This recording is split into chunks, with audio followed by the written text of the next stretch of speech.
Dobrý den, já vás zdravím. Pojďme se podívat aktuálně na saunu, kterou máme ve výrobě. Venkovní obklad zde je sibiřský modřin v profilu rhombus. Všechny naše sauny jsou vyrobeny z KVH sušených profilů, zateplený 10 cm minerální vaty. Židic jednotka je umístěna v dolní části. Saunu je možný kompletně ovládat na dálku přes mobilní aplikaci, anebo lokálně s ovladače, který se bude nacházet tady. Na podlaze zde je termoborovice, která bude pak natřena dvoumi nátěry vosku, aby pot a nečistoty nevnikaly do toho dřeva. Zdi a strop jsou kompletně obloženy kartáčovaným termosmrkem. Lavice jsou z abaši, což je africká vrba.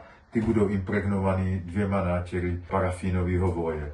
Osvětlení bude LED páskem spodní části sauny. Tenhle segment je vydávací, půjde do té spodní části. V té spodní části je taky osvětlení. Zde budou pak samostojící kanál výkonu 10 kW. Okno je čirý kalený dvousklo, který bude ještě obloženo stejným obkladem kartáčovaným termosmrkem. Pokud byste měli zájem o podobnou saunu, moc rádi vám zašleme cenovou nabídku. Jenom klikněte na odkaz níže, vyplňte nezávazný formulář.